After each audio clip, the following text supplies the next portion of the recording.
You are listening to the VCast.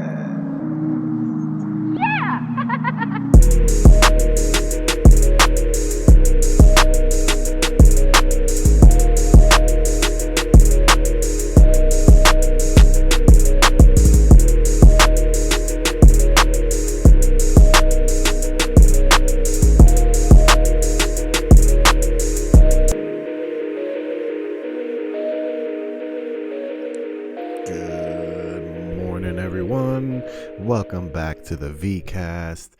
It's your boy, it's your cousin, it's Vic Cedeno, your host. It is another beautiful week. Today's Friday. Welcome, it's Friday. Good morning, Friday. How are you? February 19th. I told you guys, February was Wack History Month for me. And Wack History Month has a significant date inside of it, and today is that date. One of the significant dates of Wack History Month for me is February 19th, but it's controversial. We're going to get into that. We're going to get into some accountability. That's a big one for me. Accountability. I'm going to talk about what that means to me, guys. All right. Are you ready for a nice day? We're going to have a nice time.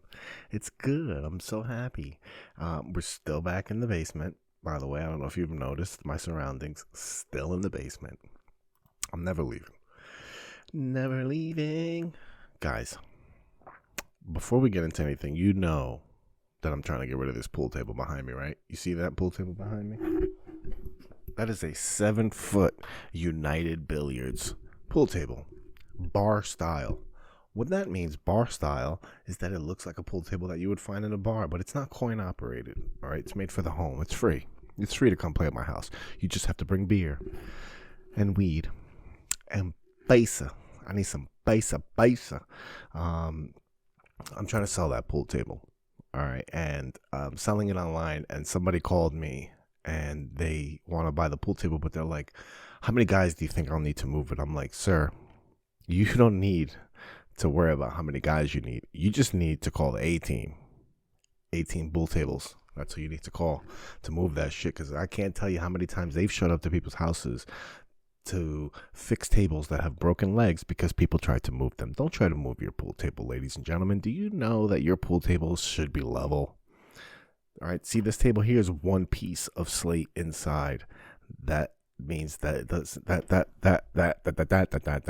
slate is just one piece. All right, other tables have 3 pieces of slate, and if you move them, you shift the slates that are screwed down inside, and then you have little breaks in the listen, just call the A-team. All right, call the A-team. njnypooltableservice.com.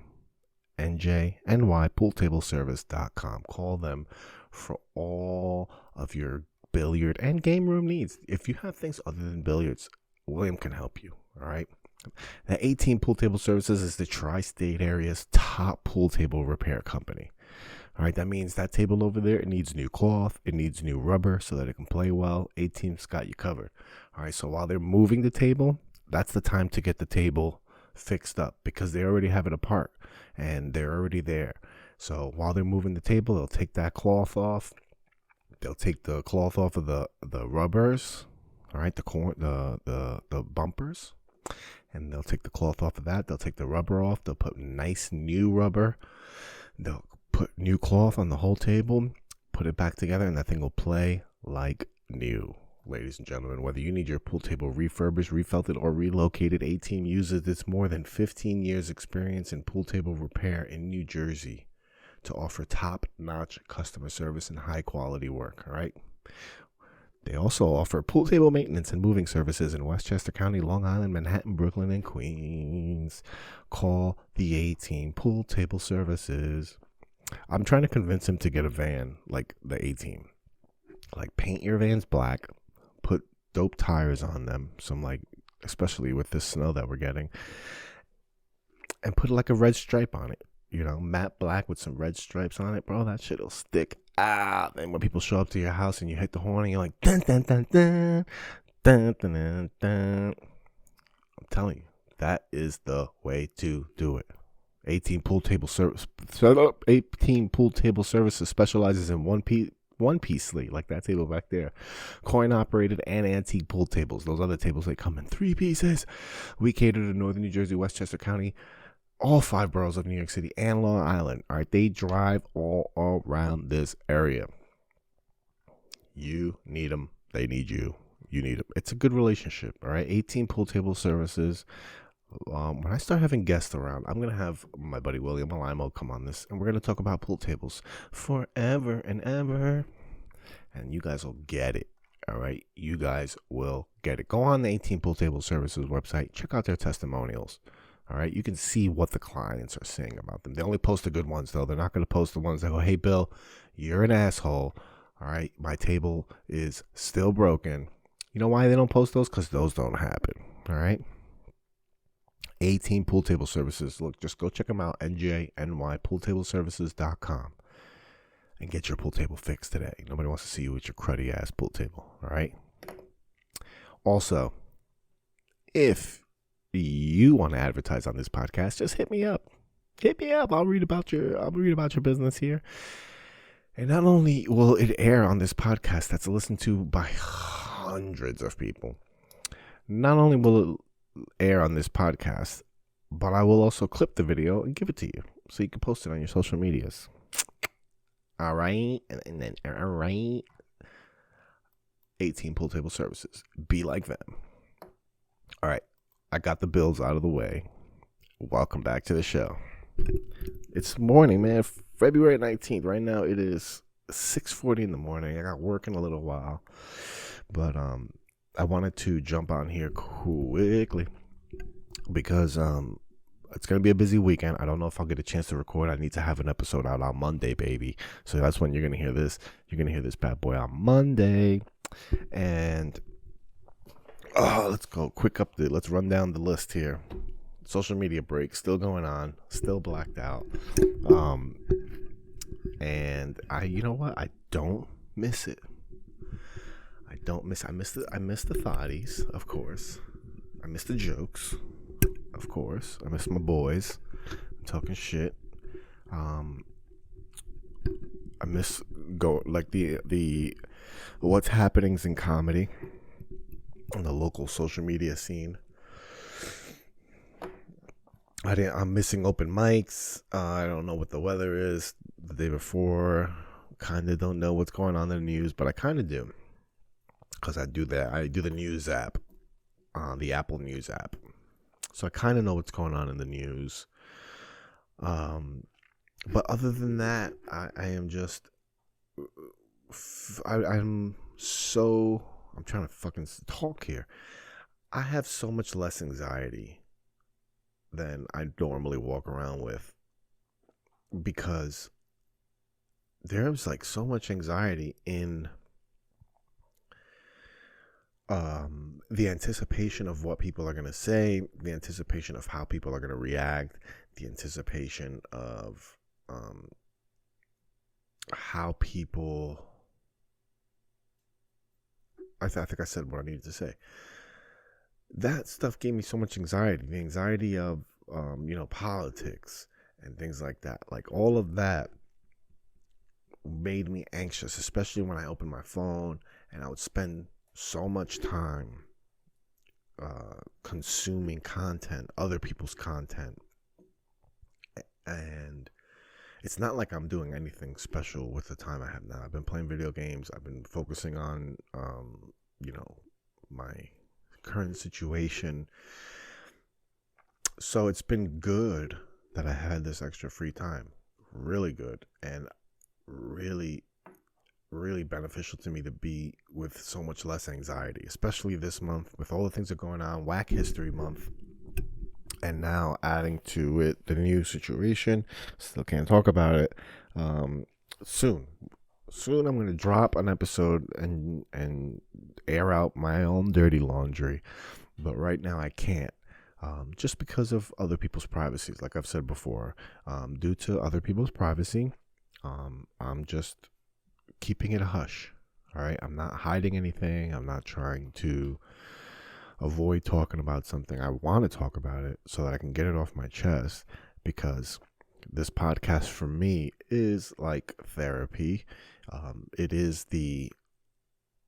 It gives me an outlet to talk, and it gives me an outlet to do something I don't do a lot, and that's talk about my feelings. I'm very closed off. I'm very guarded. And like I was saying in the last episode, like I just feel like I'm really starting to feel like that. That when you talk to people, they just respect you less when you tell people about your problems. So I'm not one to complain. I'm not one to I'm not one to cry about my situation. I suffer in silence. So having this podcast and having this outlet to speak about things that are going on in my life has been very helpful to me. It gives me something to look forward to, and it's given me something to do also without comedy. And so I'm happy about that. But this is the month, this social media break. People always ask me, well, why are you doing it in February? The shortest month. It's the shortest month. It's also the month with the most anxiety for me. Coming off of January, I actually started reading about this, and there is like a holiday season hangover. I have to keep licking my lips. Hold on. This chapstick is out. If you are a chapstick user, you may never see this. See that? That chapstick? See, you can't see it. Look, and I'm spinning it. It's fucking empty, bro. I mean, have you ever used a chapstick till it's empty? I usually lose them. All right, so anyway. This month, it's just filled with a lot of anxiety for me. For a lot of people. January and February are very shitty months for them. You know, you get the hangover, the holiday hangovers, and then you have another year that you're dreading because you don't think things are going to get better. You don't have any plans. You don't have any goals. Sounds like me right now. And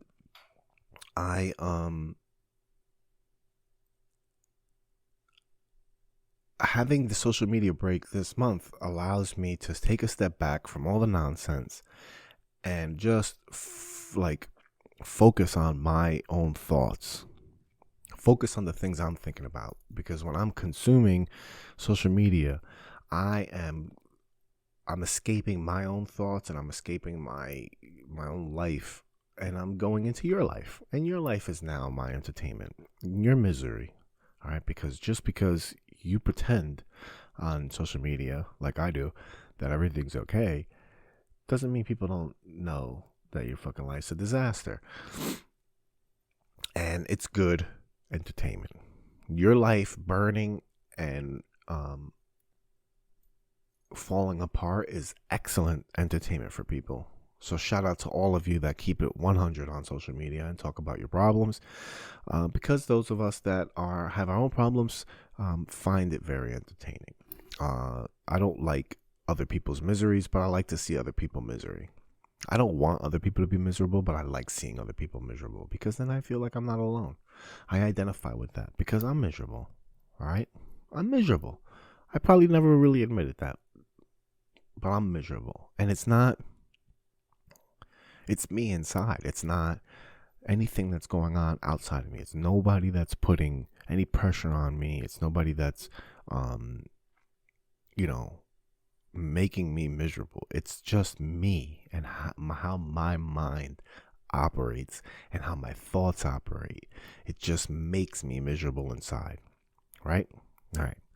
But I have this defense mechanism called humor, in which I like to laugh about things. I've been laughing about things my whole life.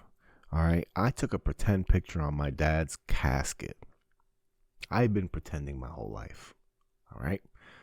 Pretending about my emotions. I was 6 years old. My dad was dead. Somebody told me to take a picture while I was next to my dad's casket. Can I take a picture of you? Weird fucking photo op. So I put my arm on the casket like this, and I went, because I'm supposed to be sad. They took the picture, and then I went and ran and played. But I knew I was supposed to be sad.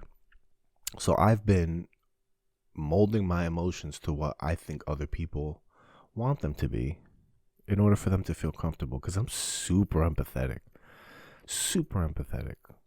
I go out of my way to like accommodate other people's feelings and how other people are gonna feel around my actions.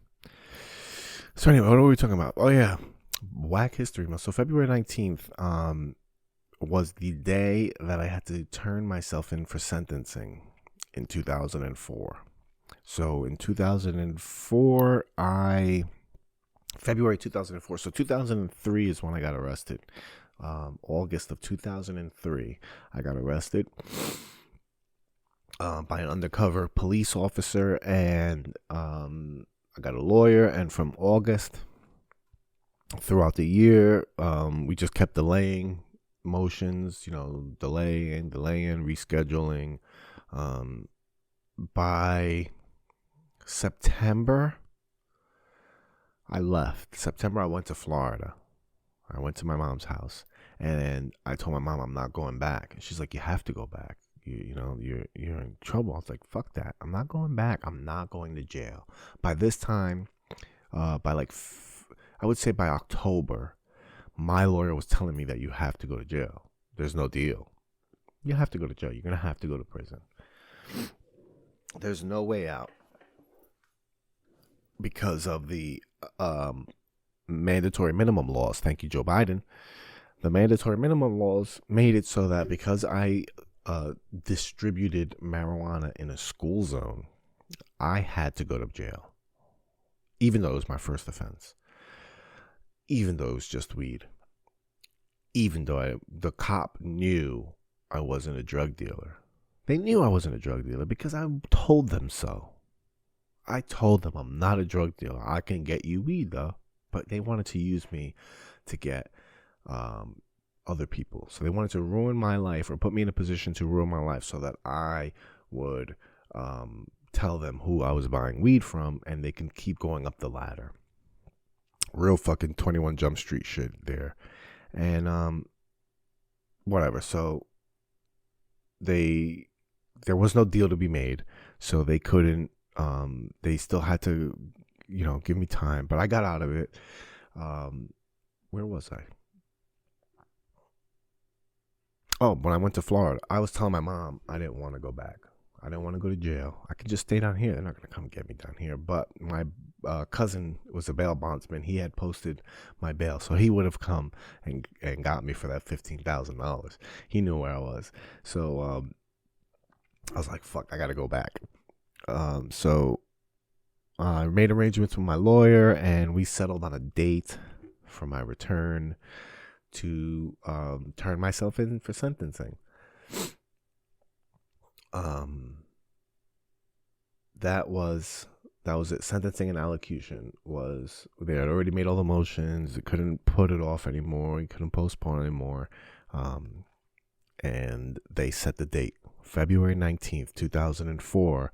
I would have to arrive at the courthouse in Hackensack, New Jersey, and turn myself in. And I had to come back. I was staying by my ex's house. I was like, let me stay here till I go to jail. Why am I going to get a place? So I stayed with her probably for like a month, maybe. I think I came back like mid-January. I probably came back like mid-January. I think I had like one... I might have to come back January for a court date, and then that court date was when they set the date for sentencing, February 19th. So anyway, February 19th, that was the date that I was sentenced. I had to turn myself into jail, drove to jail. I remember my brother went with me to jail, and he went with me to the courthouse, and he told me something on the way there. And I remember it was just being stressed. How am I going to do this? Like, it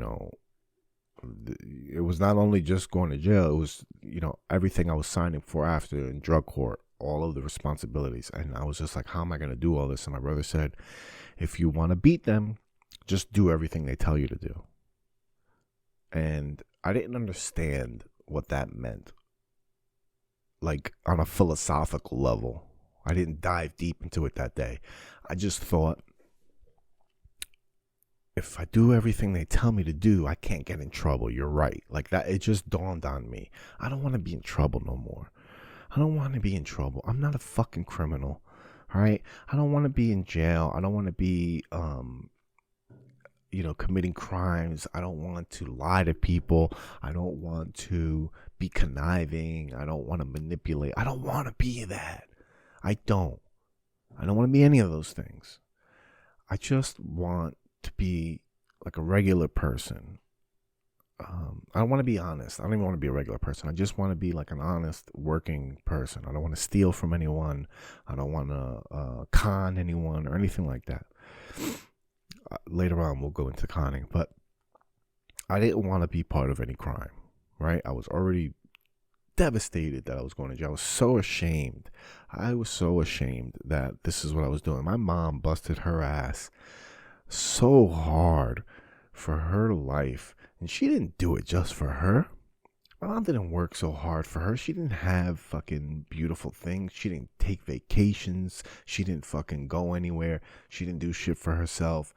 My mom worked that hard so that I didn't grow up in a shitty fucking neighborhood and end up in jail. So here I am from the fucking suburbs where my family from the Bronx makes fun of me because I'm white. And here I am going to fucking jail like an asshole. But that's what I felt like my whole life. Like I was too much of an asshole to fit in with the white kids, and I'm too much of a fucking white kid to fit in with the assholes, right? So I shouldn't say assholes, with the criminal minded, all right? With the thugs, with the hood, all that shit, all right? I didn't want I didn't want that life anymore. Thug life disintegrated right there. Like before that, I had thug life tattooed across my belly, and then after that, it just washed off. It wasn't a fucking tattoo; it was a marker. So I like instantly. So when my brother said that to me, it just was like, hey, do what they tell you to do, and you won't get in any trouble. Right? But that advice was so much deeper. That advice was so much deeper because it taught me a lesson that I didn't understand up until that point. And this is very, very important. Very important lesson. Was that not only was it for me to win, to do what they tell me to do, but it taught me that I can't win by hurting myself. And that's something I did. It was a strategy I had for a long time, was trying to win by hurting myself. All right. By showing people like I don't give a fuck. All right. I don't give a fuck is an immature response to something. It really is. It's an immature, scared, underdeveloped, mal-equipped response. When you respond with I don't care, it's because you don't have any other tools in your arsenal to deal with things. All right? When you say I don't care about something, it's because you're emotionally unequipped to deal with the situation. All right? It's an escape. All right. And I did that my entire life, all of high school. When I get in trouble, to show you how much I didn't care, I would get in more trouble, thinking that I'm proving something to you, proving that I thought I was winning. I thought I was winning by doing stuff at my own expense, by getting kicked out of class, by having an attitude, by not doing homework, by not doing classwork, by not doing things that would better me. I thought I was showing you who's boss, and I fucking wasn't. I wasn't. I was hurting myself. There's no other way around it. By getting kicked out of class, like, when you have a teacher you don't like, I had to have a teacher that I didn't like, and I would purposely get kicked out of their class because fuck them. That's why. What are you going to show me? When in reality, for me to beat them would have been to do everything they said in their class by their rules and still won. by getting an A on their fucking rules. That's how I would have won. That would have been a victory. Instead, I lost with an attitude. With an attitude. So when my brother told me that, do what they say, and they can't do anything to you. If you want to beat them, do everything they say. If you want to beat them, do everything they say. If you want to beat them, do everything they say. Fuck, man. That changed the game for me. That changed the game. If I did not have that advice, I could have went into there with that same attitude. Where that when I would have been challenged, when I would have been in positions where I thought authority didn't like me, because people have attitudes.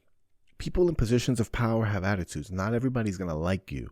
The nicest people in the world may not like you. Just your face, just your fucking demeanor, things about you, the way you carry yourself, the way you talk. People will not like you for these reasons. And then if they're in positions of authority and then you sense that, how do you fight back? I used to fight back with an attitude. Oh, I'm not going to do it then. Fuck you. What are you going to do? What's your punishment? I can take your punishment. That's what I wanted to show people. Like, I can take your punishment. When in reality, I could have just been like, I'll put myself in a position where you can't punish me because I'm excellent. What are you going to punish me for? I do all your rules. What are you going to punish me for? I could have exposed you. Instead, I exposed myself. Fucking strategy, bro. My strategy was off. That was a complete failure of the way to do things. And I did that my whole life. I'll show you. I'll show you. You don't like it? I'll show you. When I had an attitude with somebody, that's it. That's the fucking rules. And now at work, yesterday was a perfect example of how you don't let people beat you by playing by the rules, right? Because I have a problem with somebody I work with. I do. I have a problem with somebody I work with. Somebody I work with went behind my back. There's something wrong with, work problems. They went behind my back. They emailed the owners, my fucking boss, my vice president, the owners of the company. Everybody has said that I don't care about my job and that I'm home all day and I obviously don't care about what's going on. Like that's what the email was. And the funny thing is that luckily my boss knew that it wasn't me that was part of the problem. Like, this was a problem with the building and the customer, and like that was their issues, and it wasn't me that was responsible for the situation that called for that email. So I've had a fucking problem with this person. And then I made a mistake yesterday, and that person called me out on it. And my initial response, my initial emotional, ego-driven response wanted to be sarcastic and just say, like, oops, oh, and that only leaves me open, right? It would have been snarky. It would have been sarcastic. I would have, maybe smiled about it, chuckled. It would have been funny to me. But guess what? That would have left me open, because then my boss sees that, my owners see that, and they just see my action. They don't see the reasoning behind that. They don't understand my emotions behind that. They don't get any of the other context. They just see me being an asshole, and then I lose, right? But instead, what I responded with was, hey, I apologize. I made a mistake. I made a mistake. I apologize for any inconvenience that my mistake may have caused you, because guess what? I did make a mistake, all right? And I was being accountable for it. Kids up. Hopefully she doesn't pop up down here. I was being accountable for it, but I won. I won that because it just showed, because there's people that do know I have problems with this person. And they see that even though I do have problems with this person, I'm still being professional. I'm still being accountable. I'm still being responsible. I'm still being a fucking man. So, very important lesson. All right? Very important lesson that I learned with that lesson. February 19th, bro. So, that's that lesson of not self-sabotaging myself. I'm not proving anything to no one that way. You know what I mean? So, Yeah, so February 19th. So I was sentenced. I had to do 5 years in the system in drug court. So 5 exact years after that, February 19th, 2009, I completed the program. And that was my last day. So that was a cool day too. But on that last day, this is how things work. Funny how like one part of my life ends and then another part immediately begins. That day that ended, February 19th, that ended my my sentence. I was free. I was done with the state. February 20th, 2009, I was a free man. I was no longer part of the system. I could vote again. Like, that was over. I paid my debt to society. 5 years, fines, license suspension. I paid my debt. I did everything. And I was a fucking better person because of it. I became such a better person because of it. On that day, that same day, after work, I went to the gym. February 19th, 2009. I went to the gym. I'm free. I'm like happy, court's over. And I get introduced to someone that I was looking at the gym. I was just checking this chick out for a while at the gym. And I never talked to her because she always had her hat down and she was real quiet about things. And I didn't want to, I'm not somebody that goes up to people. I don't have game where I can go up to girls and talk to them. But I had been checking this girl out. I wanted to talk to her, but I never did. But on this day, February 9th, 2009, we were introduced to each other by a mutual friend who started a conversation with the both of us. And then we all started talking. Then that person left. And I stayed talking with this young lady. And on February 19th, 2009, I met my wife.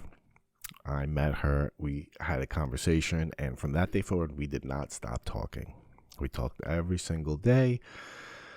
And one thing led to another. A few months after that, by August, by end of August, maybe September of that same year, 2009, I realized that the relationship was going to be serious, and I quit working at Savage Men in Atlantic City, the Male Review that I was a massage host at, and she just was upset that I kept coming home with piles of sweaty singles, and she just wondered what I was having to do with for those bills. Yeah, so then I knew, and I wanted to quit. That's how it went. So I know we're having a lot of problems now and creating more Wack History moments, Wack History Month moments this month, but I can't think about February 19th without thinking about meeting my best friend in the whole world, and my wife, my partner, mother of my child. And that's not part of Wack History Month. That's the best thing out of February for me. Because so much happened out of that. My wife's the one that told me to go into comedy. Our kid, everything is, where I am today is a large part is because I met her that day. And it changed me. It made me want to become a better person. And I did. So that's nice. That's nice. Ladies and gentlemen, the Februaries. Pain in the ass, but it's almost time for me to go to work. Well, I have to go to work. I'm gonna wrap this baby up. Yep. So I think the main takeaway, I wanted to talk about accountability and being accountable for your actions. And I have like this weird level of accountability where everything's my fault. Everything is my fault. And the reason that I think this way, that everything is my fault, because when everything is my fault, then I have the ability to control things more. And what I mean is I can control how I respond to things. All right. If things are my fault, then I don't play the blame game with other people. Okay. when things are my fault, I have the power to change how I deal with things. I can only control my part of every situation that I'm in. If I have a problem with you, I can't control how you act, but I can control how I react to you.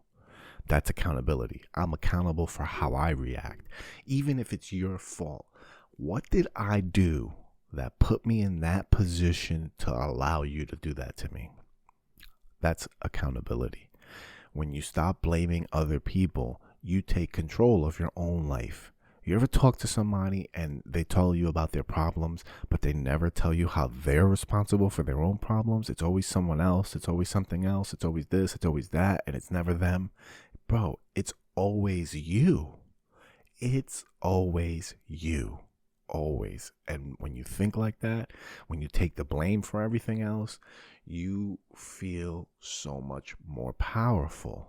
The amount of power I feel when it's my fucking responsibility for how I feel, for how I act, for how I carry myself, I can control all of that. But when I'm constantly being a little bitch about shit and saying it's their fault, poor me, you don't ever get to any solutions. You can't solve problems that you didn't cause. But if you cause the problem, you can solve it. So fucking be accountable for everything, even when you don't want to be. At work, sometimes I make mistakes. I made mistakes at work I thought I was going to get fired for. Legit. I've made mistakes at work where I thought I was going to get fired. And I still was accountable. Because you have to be. When you're accountable, people trust you. When people know you're accountable, they trust you. When people know that you aren't accountable, they don't want to work with you. Who wants to work with somebody when it's never their fault? You know you're going to get blamed. At work, in my job, when there's a mistake, I made a mistake. When there's a victory, we made a victory. Teamwork, leadership, like that's how leaders act. I make mistakes. I fucked up. We did a great job. We are the best. You understand? Teamwork. Even when I get compliments for things, like it's a team effort. We all did this. When I make mistakes, I made the mistake because I can't control it. If I say we made the mistake, then I'm going to be waiting for you to make changes. I'm going to be waiting on you. I can't control you. I can control me. That's fucking key. That's like the big fucking key, man. Accountability, when you can control and you take responsibility for your own actions, you're powerful. You are so much more powerful because you have control. You can change things. If you don't like something about somebody, don't try to change them. Change how you react to it because you can control that. You can't control other people. You just can't. Just like you can't control a virus. Ooh, I said it. What else? That's it. Social media break, February 19th, Wack History Month, all that good stuff. I'm going to be starting in March, I'm going to be coming up with a new segment for the podcast. I believe I am. I like this idea. It's going to be called The Shit I Post. And, basically, oh, I got fucking shit. Speaking of shits, the shit I post is going to be about the shit I post online. All right. And just explaining it more and giving more context to it, just because it gives me something to talk about. And I like talking about, I get to explain more what my reasoning is behind it. And hopefully it'll help me avoid getting canceled. I got to go because my butthole's going to explode. But thank you for listening. I appreciate you guys. Remember, accountability gives you the fucking power, not them. All right. If you do what they say, you'll win. I love you guys. Baby. Goodbye. You're listening to my dad of the Vic Cedeno.